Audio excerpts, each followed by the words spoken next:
Hey guys, क्या हाल है। Welcome back to new video. तो ऐसा आपने अक्सर सुना होगा अपने पापा लोगों से कि हाँ, एक ही कंपनी के साथ कई साल तक टिके रहो, एक ही कंपनी के साथ लॉयल बन के रहो, है ना। एक ही कंपनी में कई साल काम करो, उस कंपनी को छोड़ो मत। अक्सर आपने ये बातें सुनी होगी, लेकिन क्या ये वाकई में इसमें सच्चाई है कि एक ही कंपनी के साथ टिके रहने से हमें मॉनेटरी बेनिफिट मिलता है कि नहीं मिलता है।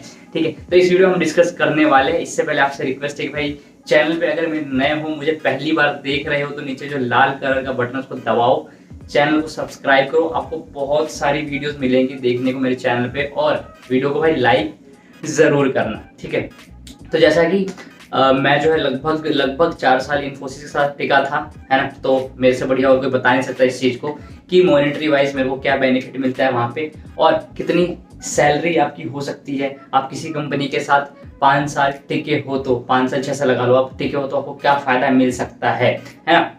तो देखो, सबसे पहले क्या होता है कि जब ये जो भी सर्विस बेस्ड कंपनीज होती है, जब आप इसमें एंट्री करते हो तो आपकी सैलरी क्या होती है, 3.6 LPA होती है, 3.2 LPA लगा लो।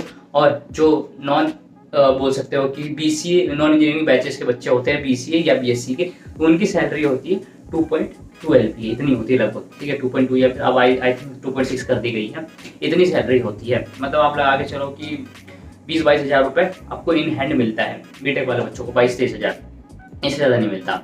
तो जब आप किसी एक कंपनी में टिके रहते हो, तो उसमें क्या होता है कि आपको सैलरी बढ़ने के तरीके कौन कौन से होते हैं। सैलरी बढ़ने के तरीके होते हैं कि आपको सबसे पहली चीज़, IT कंपनी में क्या होता है कि आपको ईयरली हाइक मिलता है। मतलब जैसे ही आप 1 साल कंप्लीट करोगे किसी कंपनी में, तो आपका अप्रेजल का जब टाइम होता है, तो आपको ईयरली हाइक कुछ परसेंट दिया जाता है, जैसे कि 5%, 7%, 13%, है ना। मैक्स टू मैक्स 13% किसी को मिलता है। हर कंपनी का अपना अलग अलग क्राइटेरिया होता है, लेकिन जो नॉर्मल जितनी भी कंपनीज है, Infosys, TCS, Wipro, Cognizant, Capgemini, IBM, या फिर आप लगा लो माइंडट्री, ये सारे कंपनीज का यही क्राइटेरिया है।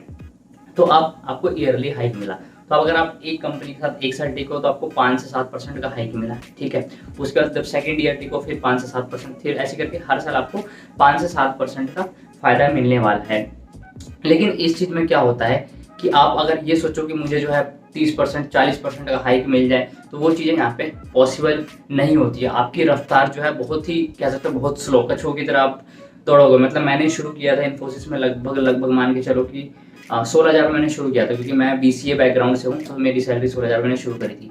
और जब मैं ऑलमोस्ट 4 ईयर्स के बाद निकला, तो मेरी सैलरी अब सिर्फ वहाँ पे 28-29 थी। तो आप सोच सकते हो कि लगभग 4 सालों में मेरे को सैलरी मान के चलो कि 10 से 12 हज़ार इतनी बढ़ी थी वहाँ पे। ठीक है, तो ये सैलरी वहाँ पे बढ़ी थी। तो अगर कोई BTech, BE या फिर MC वाला बंदा भी शुरू करता है 22,000, 23,000 रुपये सैलरी से, तो उसकी भी इंक्रीमेंट कितनी होगी। अगर उसको 5% की हाइक मिलती है, तो 10,000 का 5% हुआ आपका 500 रुपये, और 20,000 का आपका हो गया मान के चलो 1,000 रुपये। तो उसको महीने के लगा के चलो 1,200 रुपये 1 साल में बढ़ते हैं, है ना। नेक्स्ट ईयर फिर से उतना बढ़ गया, है ना। नेक्स्ट ईयर फिर से उतना बढ़ गया, तो कितनी सैलरी बढ़ी आपकी। 1,500 हज़ार करके अगर 5 साल जोड़ते हो, तो आपकी मुश्किल से 10,000 के करीब आपकी सैलरी फिर से बढ़ेगी। 10 से 12 हज़ार, 13,000 लगा लो, इतनी बढ़ेगी आपकी। ठीक है, अगर आप 5 साल तक टिक रहते हो, तो उसमें क्या होता है कि आपकी जब पोजीशन चेंज होती है, तो पोजीशन चेंज होने का आपका थोड़ा पैसा बढ़ जाता है। जैसे कंफर्म होते हो, तो कंफर्म होने का थोड़ा पैसा बढ़ जाता है। इसके अलावा आपकी डेजिग्नेशन चेंज होती है, तो उसका भी अप्रेजल मिल जाता है। तो जितना मर्जी आप कोशिश कर लो, किसी भी कंपनी में अगर आप 5 साल टिके रहते हो, तो मॉनेटरी वाइज आपको देखो बेनिफिट तो बिल्कुल नहीं मिलने वाला, ये मेरे से लिखवा के ले लो। हाँ, रिस्पेक्ट वाइज अगर आप देखें कि उस कंपनी में आपका ऑरा क्या है, आपकी इज्जत क्या है, तो भाई वो बहुत ही अच्छी रहेगी। क्योंकि जब मैं भाई था, जो कंपनी छोड़ रहा था 4 साल बाद इन्फोसिस में, तो लगभग ऐसा था कि मेरे को सारी चीज़ों की नॉलेज थी, किस कंपनी में क्या चल रहा है, कैसा है, क्या माहौल है, मैं आगे कैसे बढ़ सकता हूँ, TL की पोस्ट कैसे मिल सकती है, ये बहुत सारी चीज़ें थी। मेरे को सारी चीज़ों की नॉलेज हो गई थी। कंपनी में इज्जत है कि हाँ भाई ये बंदा काफ़ी पुराना है, तो ये नहीं, हमारे हाथ से जाना चाहिए, हमारे से नहीं छूटना चाहिए। तो इस टाइप की आपकी इज्जत वहाँ पे बहुत मिलेगी। आप लगा के चलो कि 2-3 साल और रुकते हो, तो हम मैनेजर भी बन सकते हो, है ना। अगर 7-8 साल 9 साल रुकते हो, तो मैनेजर भी बन सकते हो, आपको उससे भी अच्छी पोस्ट मिल सकती है। लेकिन अगर पैसों के मामले में बात करें, तो पैसों के मामले में आपकी सैलरी बहुत कछुए की रफ्तार से बढ़ेगी। अगर आपको नहीं बढ़ानी है, मॉनेटरी कोई मतलब नहीं है, पहले से भरे पड़े हो, तो कोई दिक्कत नहीं है, आप उसी कंपनी में टिके रह सकते हो।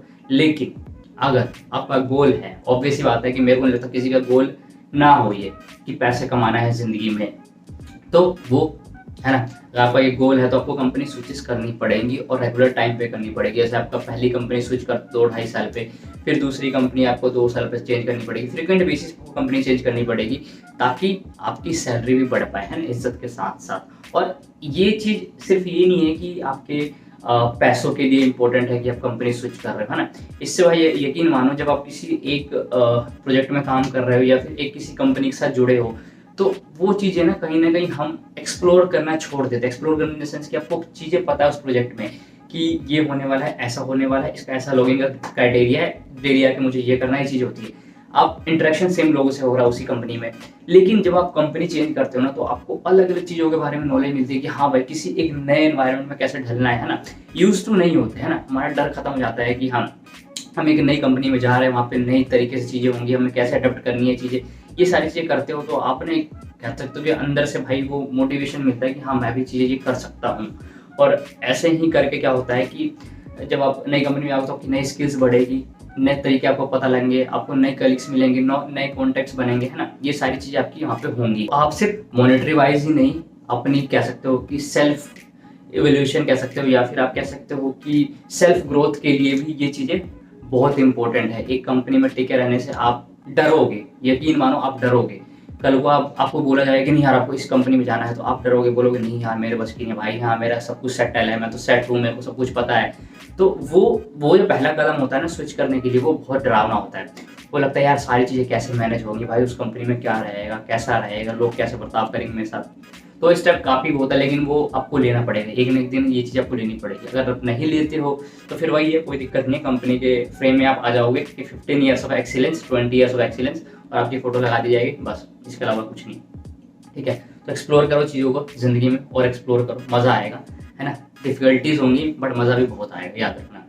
ठीक है, तो इस वीडियो में इतना ही। वीडियो अगर अच्छी लगी तो वीडियो को लाइक ज़रूर करना, है ना। कोई भी क्वेश्चन है, सजेशन है, तो आप नीचे कमेंट बॉक्स में या फिर इंस्टाग्राम पे आ सकते हो, लिंक्डइन पे आ सकते हो, मुझे वहाँ पे मैसेज करो, ठीक है। कुछ भी है भाई। तो मिलते हैं अगली वीडियो में कुछ और बड़े इन्फॉर्मेशन के साथ, तब तक के लिए बाय।